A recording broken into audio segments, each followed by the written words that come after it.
সুরমা নদীতে লাফ দিয়ে আত্মহত্যার চেষ্টা এবং প্রাণে বাঁচালেন এক যুবক। ইতিমধ্যে আমরা যুক্ত হয়েছি সিলেটের সুরমা পাড় থেকে কোতোয়ালি থানার ঠিক সামন থেকে এবং সাথে আসি আমি জাহাঙ্গীর রাসেল। আপনাদেরকে যদি দেখাই একটু যে আমার ক্যামেরার সামনে এক মহিলাকে দেখতে পাচ্ছেন, তিনি কিছুক্ষণ আগে সুরমা আর উপর যে নির্মিত যে কিন ব্রিজ রয়েছে সেই কিন ব্রিজের ওপর থেকে কিন্তু আসলে বেসে আসছিলেন এবং তিনি সেখানে আত্মহত্যার চেষ্টা করেছিলেন এবং তার বিষয়টি আমরা সার্বিক জানার চেষ্টা করব একটু এখানে তিনি রয়েছেন এবং কী কারণে তিনি আসলে আত্মহত্যা করার চেষ্টা করেছিলেন সেই বিষয়টি একটু, আর যিনি আসলে তাকে সেখান থেকে উদ্ধার করে নিয়ে আসছেন তার বিষয়টাও আমরা জানতে চেষ্টা করব।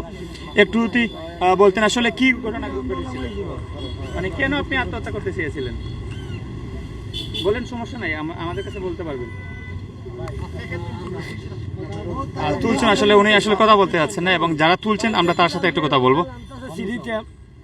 সিঁড়িতে নামতাছে বাদে লামা দেখা যায় জুতা উতা বাসিয়া যায় গুনা মাঝে দিয়ে দাঁড়িয়ে বাদে কোনো ড্রাইভার উস্তাদ আসছিল মানুষ আসছিল তাই আমরা কইছি বাদে আমরা নামছি আমি মানে কিনার ভাই বাক্কা জায়গা দূর গেছে কি বাদে উপাসে আইয়া দরিয়া তুললাম।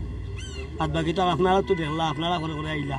প্রথমে আমি দেখছি মানে মেয়েটা যেমন গাড়ি দিলামছে তার মনে হচ্ছে গোসল করতে কত মানুষ এখানে আয় ও তো গোসল করতে পারে। ওখান দেখি যেমন লাইমিয়া যেমন খালি মাঝে দিয়ে যায় আর জুতা উতা তার বাসি গেছে একটা মানুষ হাতারও দেয় না আবার কিনারও আয় না খালি মাঝে দিয়ে যায়। তখন আমিও দিও ঘুরে খুব মেহনতি করি আমি তারা লামাইছি আচ্ছা পাগল লোক আর ছাগল লোক আগে মানুষ তারা কিনারা বিরাও পরে বুঝে যাইব তারা তুলে আনলে তার সমস্যা কিতা উদ্দেশ্য কিতা কোন কারণে লামলো। পাগল হইলে বুঝা যাইব, ভালো হইলে বুঝা যাইব বা কোনো নির্যাতন শিকার ইয়া কেন আত্মহত্যা করে আটক থেকে কইব তারা তাকে বাঁচাই দিব। তখন কেউ দিও ঘুরে লামতে লামিয়া গিয়ে আসলে কিনারা বিরাইছে।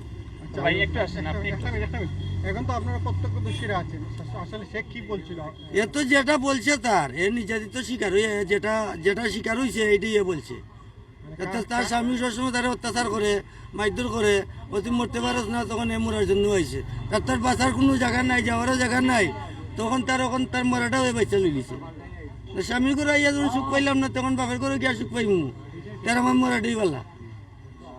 তো তার যেটা প্রস্তুতি নিচ্ছে তার এটাই সঠিক। এখন যদি আইনে যদি তার এটা মনে করো দেখা দেওয়া লাইলা কি তার দিয়ে অত্যাচারটা করে মহিলাটারে আর কেন এইরকম করে তার অপরাধটা কিতা, তখন তার এটা ভালো হইব। ওই আইনে তারে পারলে এটা সহযোগিতা দিতে পারে আর নাইলে তার এটা বিচার করতে পারে। আমরা আসলে কথা বলছিলাম বিশেষ করে এখানে যারা রয়েছেন কিভাবে উদ্ধার করছেন? কিভাবে দেখলাম আমরা ফাল মারের লোক দেখছি আমরা জুতা বাইজার মা খালি কল্লা বাই নিছে সবাই এর আগে ফাল মারছি, ফাল মারো পা হইতে কাটি গেছে, পা হইতে কাটটা অন্য একবার থামে গেছে, তামার পানি খাইছে ও নৌকাতে ফাল মেরা বাঁচাইছে। আপনি দেখছেন কি? ও গাড়ি থেকে আমি আসলাম দোকান, তারপরে চাষা কইছে কিন বৃষ্টি গাড়ি দিয়ে দেখছি বাইশে হয়েছে, বাসা লগে লগে ফাল মারছে পাশে থেকে নেমে তারপরে নদীতে ভেসে যাচ্ছে। খালি কল্লা বাইয়া নিছে পরে আনতে দেখছি, দেখার পরে ফাল মারছি, দেখা যাক কেউ ফাল মারেন না।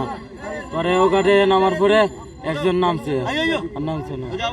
আমরা আসলে কথা বলছিলাম, ইতিমধ্যে তাকে আসলে কোতোয়ালি থানায় নিয়ে যাওয়া হচ্ছে। যদি আপনাদেরকে আসলে দেখাই বিষয়টি, ইতিমধ্যে কিন্তু তারা যাচ্ছেন এবং তারা উদ্ধার করেছেন, অনেক ভালো একটি কাজ করেছেন, সেটি আসলে প্রশংসা। ইতিমধ্যে সেই দুই যুবক আসলে বসছেন।